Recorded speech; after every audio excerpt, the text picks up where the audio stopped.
Welcome. In this video, I will introduce the first order relativistic correction to the hydrogen atom.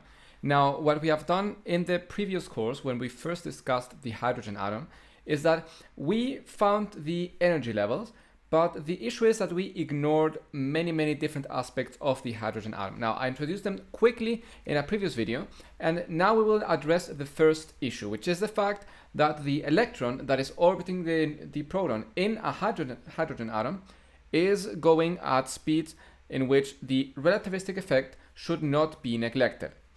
Now, this wasn't an issue before because, as we will see, the correction that we'll find is actually not all that big. So unless you are really interested in precision, this is something that is usually just overlooked in the first courses of quantum mechanics. But if we are going forward, this is not something that we can just ignore. I do want to point out, because we will address this sort of issues also in future courses in relativistic quantum mechanics and also in quantum field theory, that we are now going to basically use perturbation theory to add relativity to quantum mechanics. But as we can see, this is not something that arises naturally. All right, so the quantum mechanics that we have been seeing does not have like a natural way to include relativity. There are attempts, of course, that's what we'll discuss in a future course on relativistic quantum mechanics, but it is not as natural as it happens, for example, in quantum field theory. All right, so what exactly does this mean? What do I mean when I say we want to find this relativistic correction to the hydrogen atom? So the thing is, as I hope you have seen in some sort of course regarding relativity, is that the momentum and the kinetic energy is not quite the same in relativity as it is in classical mechanics or even in what we have seen in quantum mechanics. So for example, we are used to seeing, for example, our kinetic energy as 1/2 of our momentum squared divided by m, right? P squared over 2m. That's what we have been using so far. Now, let's take into consideration the fact that we are dealing in a relativistic setting, okay? So because we know this is just an approximation, right? So what are we going to do? We're going to say, all right, what do we know? In relativity, we know that the energy is going to be the energy of a particle is going to be the energy from its movement, so its kinetic energy, plus is its rest energy, right? Its rest mass. So that's going to be mc squared. So this is the total energy of a particle, of a free particle.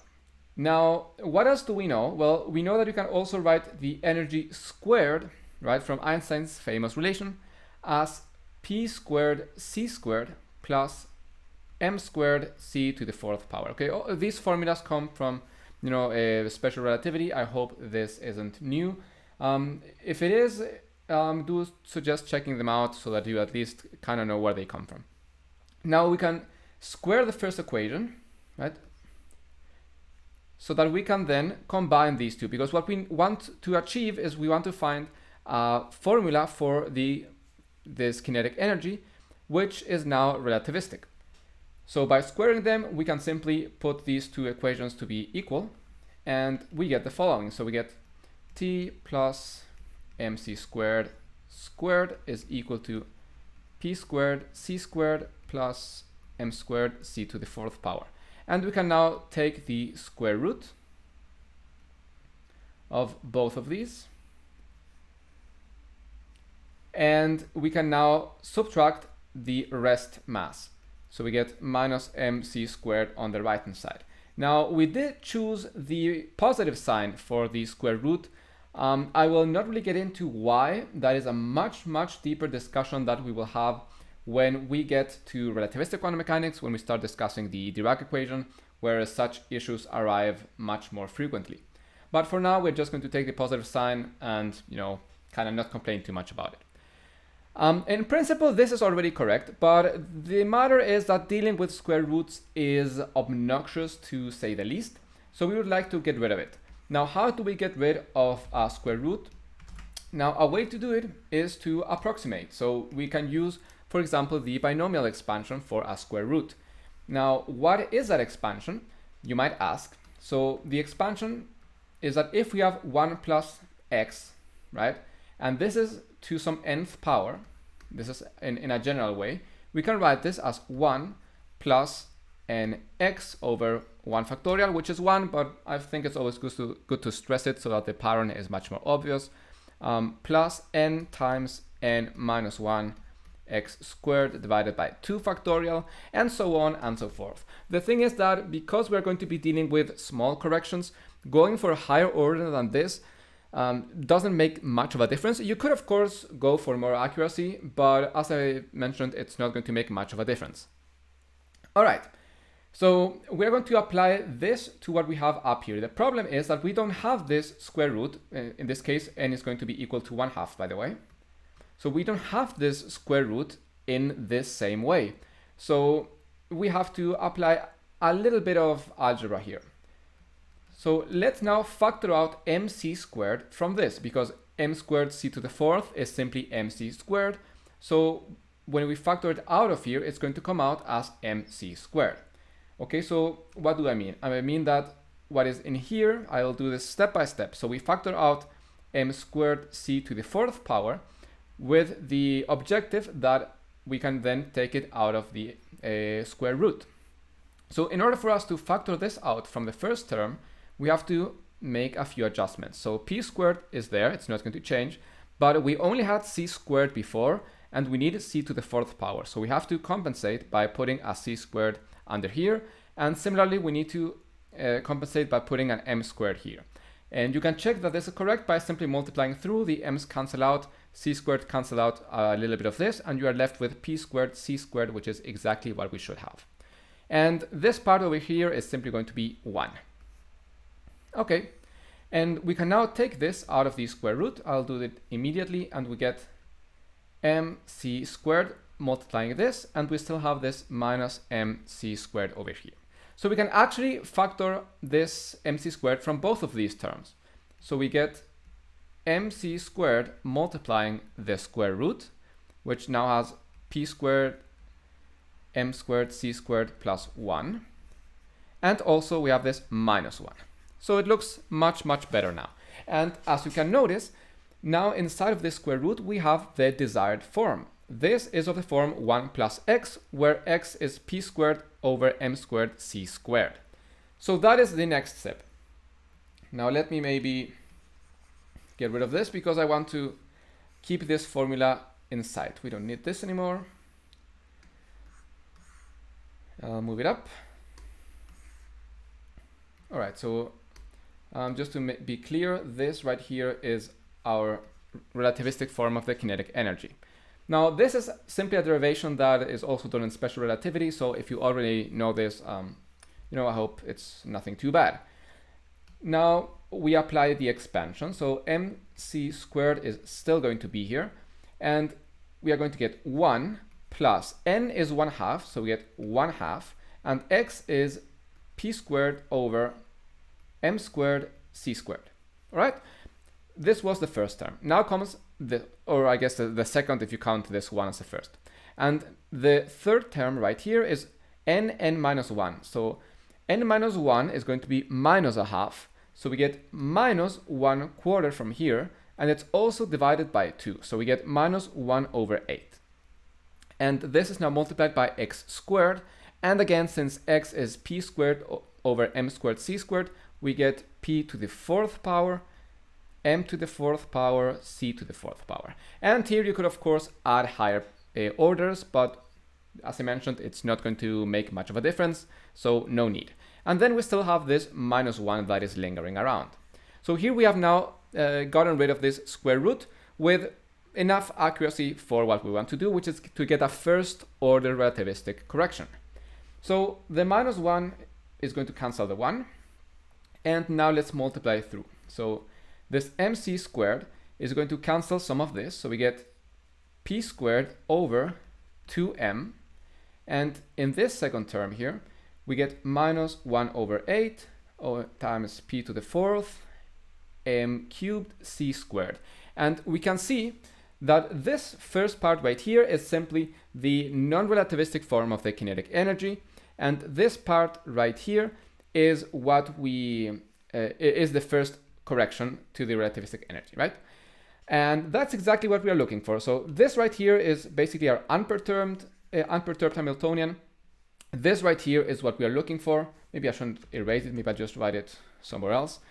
So basically our first order perturbation due to relativistic effects is going to be -1/8 p to the 4th power m cubed c squared. So this is what we now have to use, and to this we will apply perturbation theory.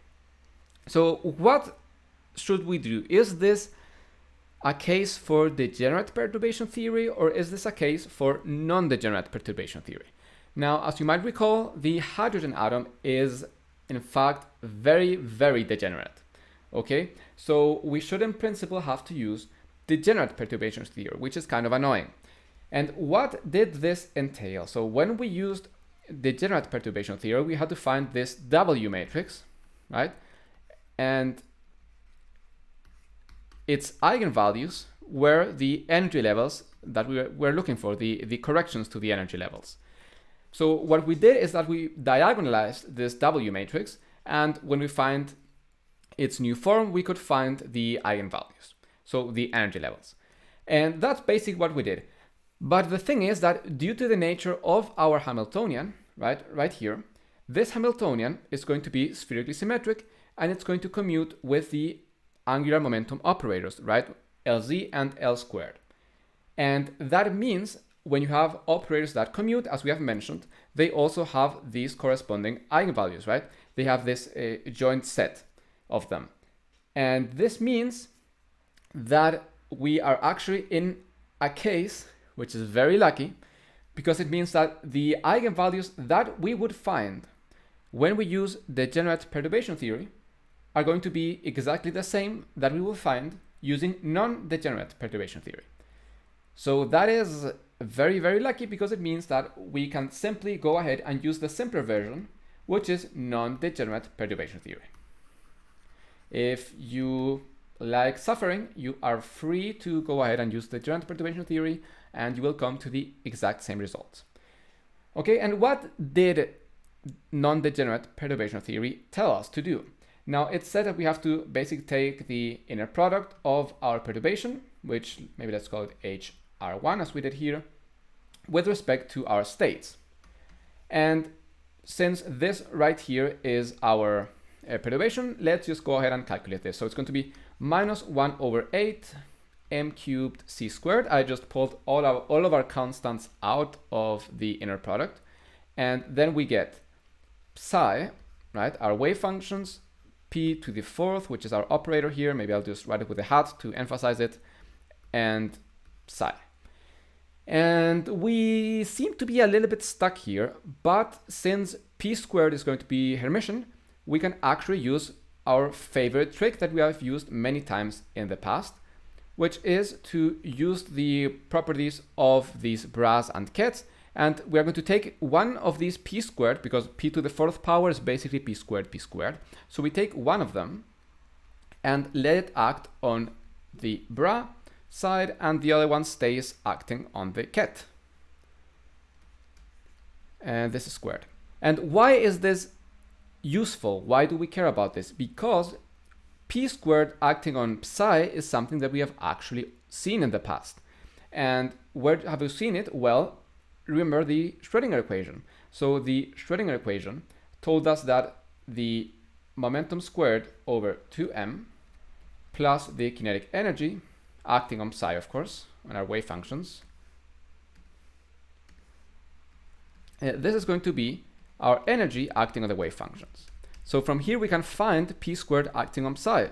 So p squared acting on psi is going to be 2m times E minus the potential acting on psi.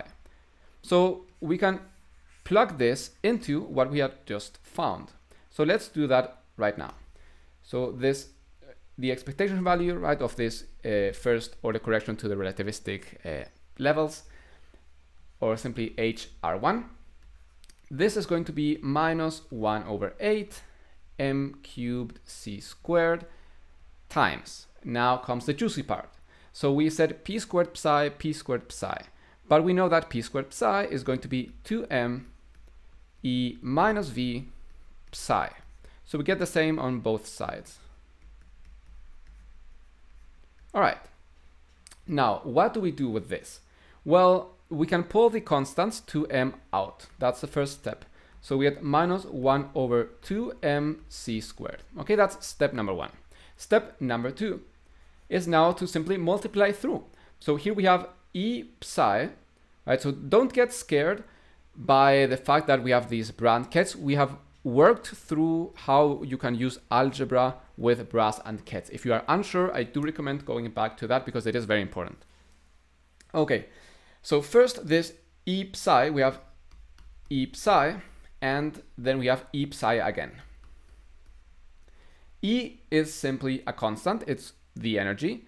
So we can take it out and we are left with e squared times, so e squared times the inner product of psi with itself. And since our wave functions can be assumed to be normalized, this is simply going to be 1.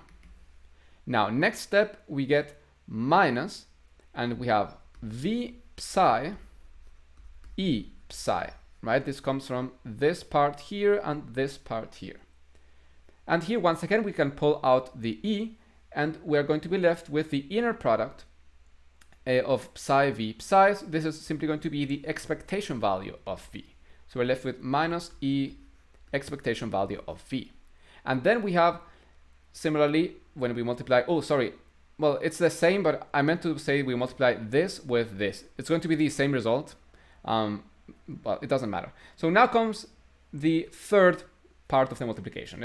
Whether you wanted to do this, and then this and this, or you did this part first, it doesn't matter, right?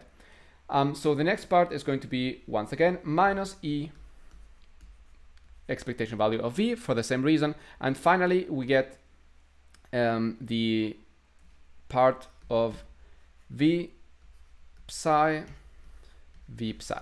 right? So here we're going to get the expectation value of v squared, right? Remembering that our potentials are real. We don't have any complex potentials for now. So you can just take its conjugate, move it around as we have done many times from bra to ket, and you get the v squared. Okay, so expectation value of v squared. So this is what we have to calculate. And of course, we can now simplify a little bit. So we have this thing twice. So we get minus 2 times e expectation value of the potential. But what is the potential? Well, we are dealing with the hydrogen atom. So the potential of the hydrogen atom is 1 over 4 pi epsilon e squared over r. So simply plug this back in here. So we are going to get that this first order correction will be minus 1 over 2mc squared. And what do we have now? Well, then we have the energy, which now will of course depend on n, right? We are dealing with the hydrogen atom. It can have different energy levels. So, you know, we put the n in there to recognize that. It isn't much of a big difference, but it's important to be clear. Then we have minus 2 en and the expectation value of the potentials. We have a butt ton of constants we can just pull that out. So we get 4 pi epsilon 0 times e squared, and the expectation value is going to be 1 over r. We cannot pull the r out because our wave function depends on r, right? We're going to be integrating over r, so we can't just pull it out. And finally, we have now this other expectation value, which is going to be basically the same thing. So e squared over 4 pi epsilon 0, all of this squared, times the expectation value of 1 over r squared. And this is the magic formula. So this is what we now have to use, right? So if we want to find the actual energy levels, right, the actual corrections, well, what we have to do is we have to say, okay, well, let's say we want to find the energy corrections for, I don't know, maybe n equal 1, right? We're gonna go for n equals 1. So then we just have to decide exactly on what our n, l, and m are, right? Choose exactly our wave function, and then we just apply the formula. Right? We just have to do this, which is basically what we just did. And basically we have to find what is going to be psi 1 over r psi, right? The expectation value of 1 over r, and we're going to have to find the expectation value of 1 over r squared in our particular wave functions. Now, there is a way to find a general formula for this, but honestly, it's not really something I think you need too much in this course. At least when I did this course, we didn't really use it. We had to calculate this ourselves. So they said, okay, find for n equal 3 and L equals 0, m equals 0, you have to find the correction, for example. And we just had to calculate. So I'm going to focus on doing exactly that. Now, the calculation is very long, so I will do that in the next video. Okay, so for now, what you need to keep in mind is that this formula right here is something that you have to understand. Reasonable teachers won't really make you learn this, like by memory. It doesn't really make much sense, but I guess it's possible, but it is good to know where it came from, and in the next video we will discuss how to actually apply it. So thank you very much for watching. I will see you in the next video.